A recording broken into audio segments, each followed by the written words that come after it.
Assalaamu calaykum waraxmatullaahi wabarakaatu. Kusoo dhawaada channelka Maxamuud Cabdilaahi Xasan.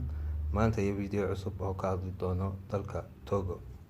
Channelka subscribe si videoda like gare kumadna xagga hoose ku qor. Dalka Togo ama Republic of Togo waa dal ku yaala galbeedka qaaradda Afrika.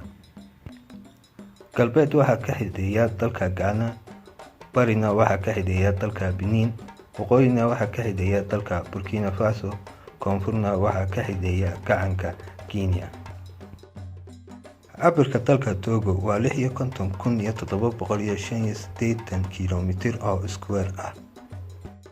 Tirada dadweynaha ku nool dalka Togo sanadkii 2018 wuxuu ahaa 7,889,000 oo qof. Caasimadda iyo magaalada ugu weyn dalka Togo magaceedu waa Lomé. Diinta dadweynaha ku nool dalka Togo boqolkiiba 29 waa Kristaan, xagga Muslimku yahay boqolkiiba 20, xagga 51 dadweynaha ku nool dalkaasi ay bilaadiin yihiin. Luqadda rasmiga ee dalka Togo lagu hadlo waa afka Faransiiska. Lacagta laga isticmaalo dalka Togo waxaa loo yaqaanaa Togo franc. Madaxweynaha dalka Togo magaciisu waa Faure Gnassingbé. dalka Togo xorriyadiisii wuxuu kala soo noqday gumaystihii Faransiiska sanadkii 1960. Dhaqaalaha dalka Togo waa dalka ugu yar ee ku yaala qaaradda Afrika. Xagga nolosha dadweynaha dalka Togo aad u wanaagsan tahay. Laf-dhabarta dhaqaalaha dalka Togo waa beeraha. Xagga boqolkiiba 49 dadweynaha xagga ku nool ee ka shaqeeyaan beeraha. Waxaa ku soo xiga xoolaha. dalka Togo wuxuu ku caan yahay soo saaridda macdanta. Waxbarashada dalka Togo waa bilaash oo socota 6 sannadood oo ka bilowda da'da 7 jir. Caafimaadka dalka Togo aad iyo aad ayuu u liitaa.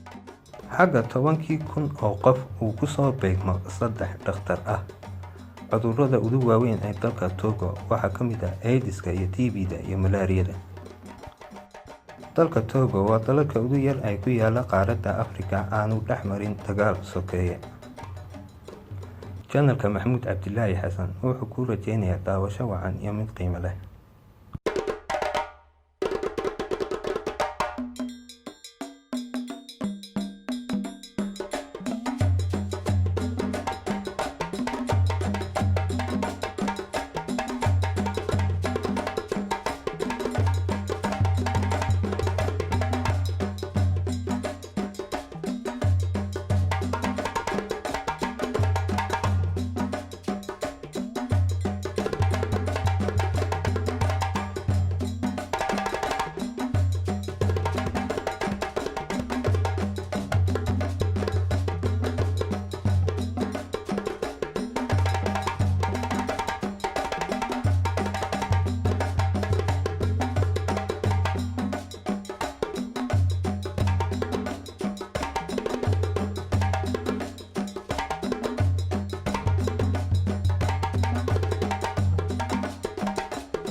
channelka subscribe si videoga like gare kumadna xagga hoose ku qor